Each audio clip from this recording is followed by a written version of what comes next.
цели. Друзья, сегодня мне хотелось бы рассказать о нашей соотечественнице, родом из Чеченской Республики, Аскива Индири. Индира живет в Америке и работает журналистом и репортером на телеканале CNN2 News. Индира родилась в 1995 году в городе Грозном. В 2003 году вместе с семьей переехала в США, проучившись почти 8 лет в американской школе. В 2010 году с семьей вернулась на родину в Чечню, где закончила 9, 10 и 11 классы. За время учебы в 25-й школе в Грозном освоила русский и чеченский языки, с удовольствием окунулась в мир чеченских традиций и обычаев. Выигрывала призовые места на городских и республиканских олимпиадах по английскому языку. В 2013 году вернулась с семьей в Америку, чтобы продолжить учебу. Поступила в университет Северной Каролины в Шарлотте на факультет коммуникации в средствах массовой информации и журналистики. Во время учебы была членом почетного национального общества Phi Kappa Phi, куда приглашают только студентов с высокими достижениями в учебе и проявивших себя в общественной деятельности. Само общество принадлежит Хиллари Клинтон и бывшему президенту США Джимми Картеру. Индира также включена в список самых сильных студентов. В декабре 2017 года закончила университет с дипломом «Summa cum laude», в переводе с латинского «с высокими достижениями». Проходила практику на главных каналах штата Северной Каролины. Будучи еще студенткой, была взята на работу репортером на телевидении, что стало беспрецедентным случаем за 25-летнюю историю канала. Брала интервью у губернатора штата, мэра города, главного прокурора штата и так далее. Друзья, а далее я хотел бы вам зачитать небольшое интервью, данное Индирой сайту Вайдахар. Индира когда-то решила стать журналистом. И почему? Я с детства мечтала стать журналистом. Но когда закончила школу, решила поступить на факультет бизнеса и администрации. Но каждый раз, когда я проходила мимо здания факультета журналистики или видела его афишу, в душе появлялось какое-то волнение и чувство сожаления. После 2 лет обучения на факультете бизнеса и администрации, заручившись поддержкой родителей, придавших мне еще больше уверенности, я все-таки решила поменять факультет.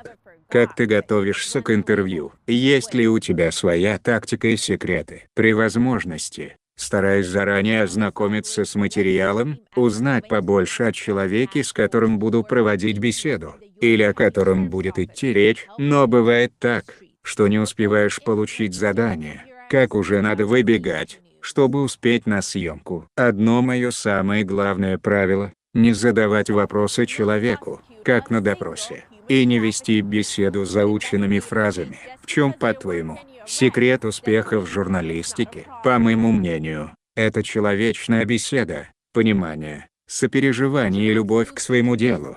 В этом секрет успеха в журналистике, как и в любой другой области деятельности. Это нелегкая профессия, и бывают моменты, когда хочется опустить руки. Но делать это, конечно, нельзя. Есть ли у тебя кумиры в журналистике? Я очень люблю канал CBS News и часто наблюдаю за их корреспондентами и репортажами. Какие советы ты можешь дать тем, кто хочет стать журналистом? При первой возможности устроиться на работу или пойти на практику в студию новостей. Даже если вы еще студент, и ваша работа заключается в том, чтобы носить продюсеру или диктору кофе, не отказывайтесь. Нельзя прочитать книгу и сразу стать репортером или журналистом. Настоящим профессионалом можно стать только через опыт и наблюдение. А потом, если выполнять любую работу с энтузиазмом, то рано или поздно это обязательно оценят. По-твоему,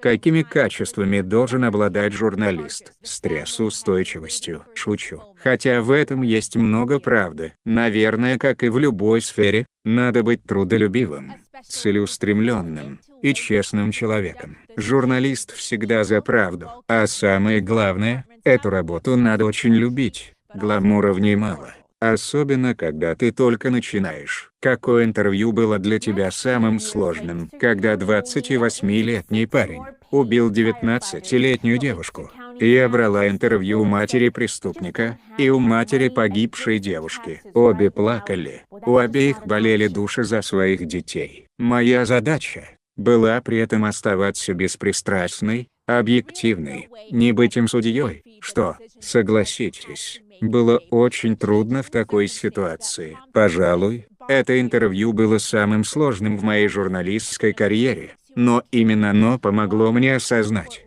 что жизнь намного сложнее, чем кажется с первого взгляда, что между черным и белым есть множество цветов оттенков. Это осознание важно для любого человека, но особенно важно, я считаю, для журналиста. Чем ты любишь заниматься в свободное время? Есть ли у тебя хобби? Это мой самый нелюбимый вопрос. На самом деле у меня все очень скучно. Моя работа занимает столько много времени, что на хобби у меня не хватает времени. Свое свободное время я люблю проводить с мамой. Также люблю ходить в кино и пробовать кухни разных народов. Есть ли у тебя свой девиз? Миссия. Мой девиз, как слоган спортивного бренда Nike, Just Do It, что переводится как «просто сделай это». Я стараюсь ничего не бояться и занимаюсь любимым делом. Стараюсь помогать и приносить пользу людям. Индира, расскажи немного о своей семье. Мой отец родом с Тумкалинского района. У меня 2 сестры и брат.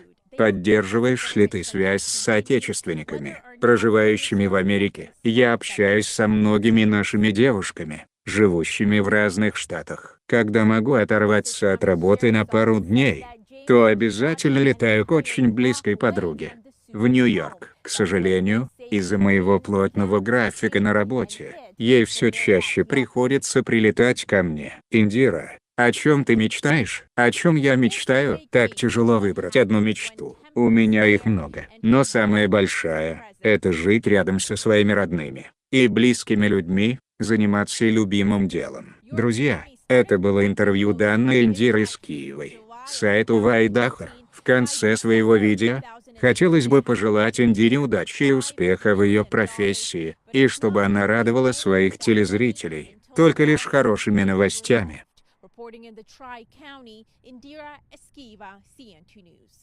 Друзья, на этом у меня все. Если вам понравилось и было интересно, не забываем про лайк. С вами был Чечен Синдром и до новых встреч.